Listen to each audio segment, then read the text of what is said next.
नहीं होती। आपने अपनी माँ को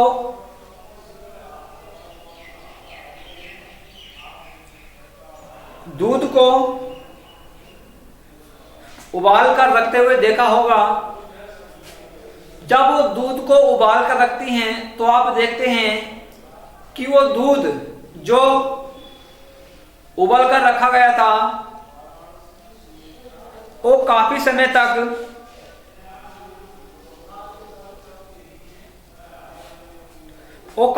तक खराब नहीं होता। तो ऐसा मतलब क्या होता है कि जो हम उसको उबालें, इसको गर्म करें और वो खराब ना हो। या आपने अपनी मम्मी को, अपनी बहन को, अपनी दादी जी को जो आपका फ्रिज होता है, रेफ्रिजरेटर, उसके अंदर कुछ खाद्य पदार्थों को रखते हुए देखा होगा। वो खाद्य पदार्थ आपके कई दिन तक सुरक्षित रहते हैं, अर्थात वो खराब नहीं होते। ऐसा क्यों होता है?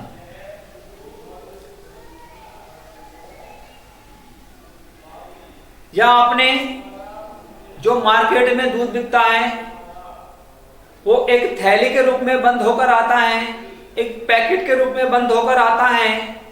तो उस थैली के अंदर, उसी पैकेट के अंदर जो वो दूध आता है, वो दूध जल्दी से खराब नहीं होता, क्योंकि वो जो दूध होता है वो पाक्षिकृत दूध होता है।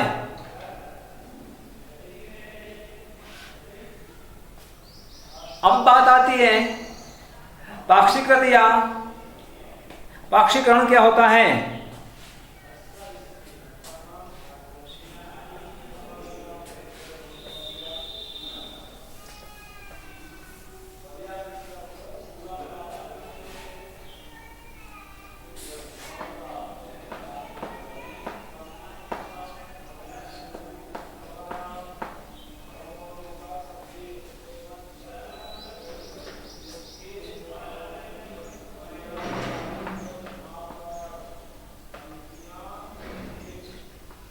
पाक्षिकीकरण क्या होता है?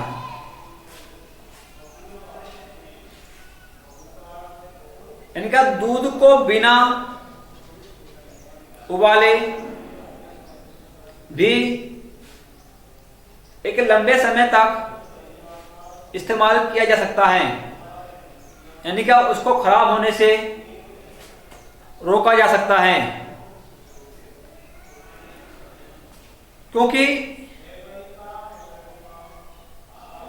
पाक्षिकरण के बाद जो आपका पाक्षिकृत दूध होता है तो उस दूध के अंदर से जो सूक्ष्म जीव होते हैं वो जीव नष्ट हो जाते हैं और उनके नष्ट होने पर वो दूध सूक्ष्म जीवों से मुक्त हो जाता है। यह किस प्रकार होता है? दूध को सूक्ष्म जीवों से मुक्त करने के लिए आप या दूध का पाक्षिकरण करने के लिए दूध को 60 से 70 सेंटीग्रेड पर, कितने से 60 से 70 सेंटीग्रेड पर आप 15 से 30 मिनट, कितना 15 से 30 मिनट सेकेंड, 15 से 3 सेकेंड तक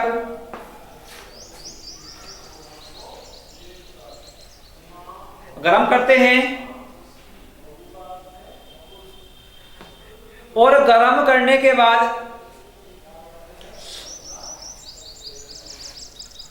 उस दूध को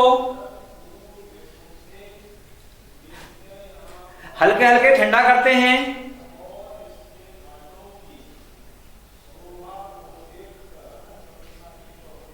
और उस ठंडे करे हुए दूध का भंडारण करते हैं।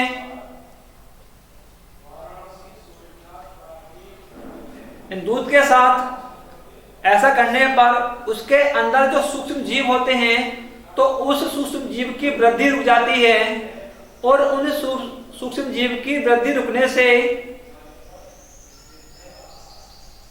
जो हमारा दूध होता है वो खराब होने से बच जाता है, और दूध को 60 से 70 सेंटीग्रेड पर 15 से 30 सेकंड तक गर्म करके उसे फिर ठंडा करने की जो क्रिया होती है वो क्रिया है पाक्षिकरण कहलाती है, या इस क्रिया को ही पाक्षिकरण कहते हैं। लुईस पाक्सर ने लुई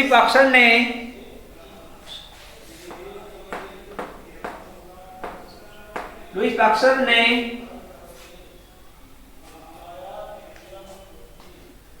पाक्षिकरण की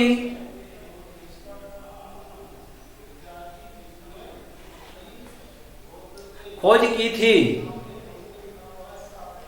यानी कि पाक्षिकरण की खोज किसने की थी? लुईस पाक्सर ने।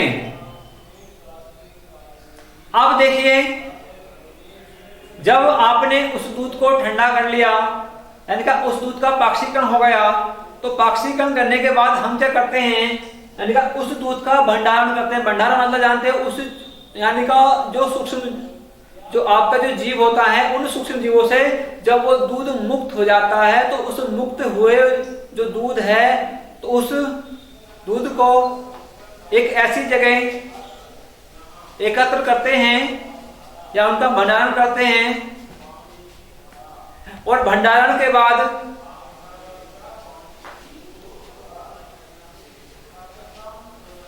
उस सूक्ष्म जीव को हम जिनका उस सूक्ष्म जीव से मुक्त दूध को हम मार्केट में भी सेल कर सकते हैं। अब उनका भंडारण एवं पैकिंग।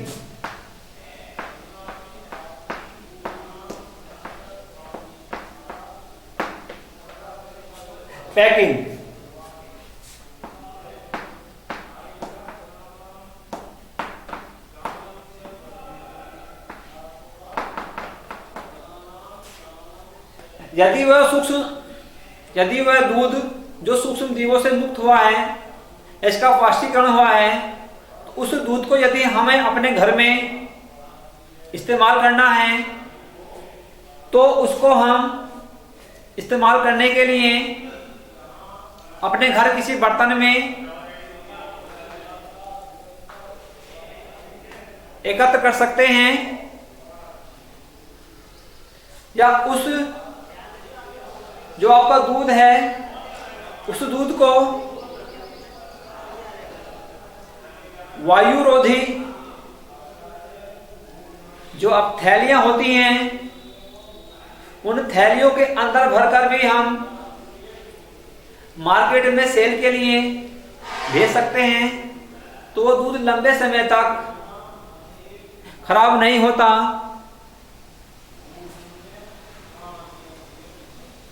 इसी प्रकार आपने देखिए कुछ जो आपके खाने की वस्तु होती हैं, कुछ लोग होटल से मंगाते हैं, तो वो जो खाद्य सामग्री होती है वो एक पैकेट में पैक होके आती है, तो हम उस खाद्य सामग्री को पैकेट के अंदर क्यों बंद करते हैं, उसका क्या रीजन है?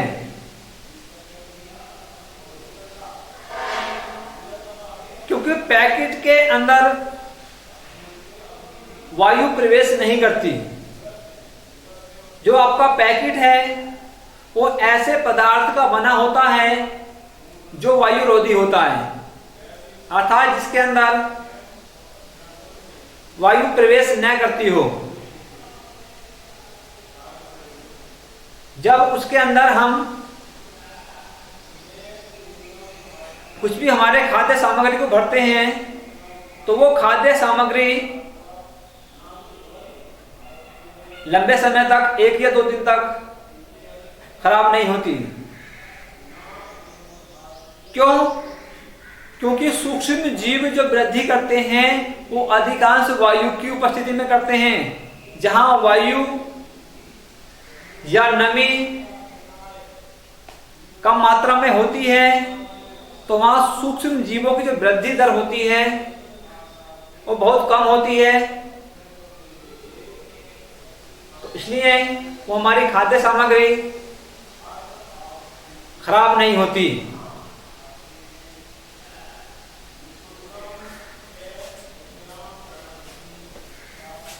तो ये थे हमारे खाद्य परिरक्षण। इनके द्वारा हम यानी कि ऐसा करने से हमारे जो भोज्य पदार्थ होते हैं तो उन भोज्य पदार्थों को हम संरक्षित कर सकते हैं, उनको सही ढंग से रख सकते हैं। अब देखिए जो अगला जो आपका पॉइंट आता है, इस चैप्टर का लास्ट पॉइंट है नाइट्रोजन स्थिरीकरण। नाइट्रोजन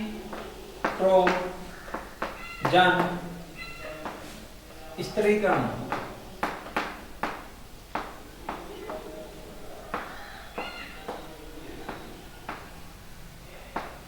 यानी कि नाइट्रोजन को हम किस प्रकार अपनी मृदा में और वायु में स्थिर रखते हैं या वो अपने आप स्थिर रहती है, उसका क्या रीजन है। उसको स्थिर रखने के लिए तो कौन से जीव हैं जो जीव नाइट्रोजन को वायु में या मृदा में स्थिर रखते हैं,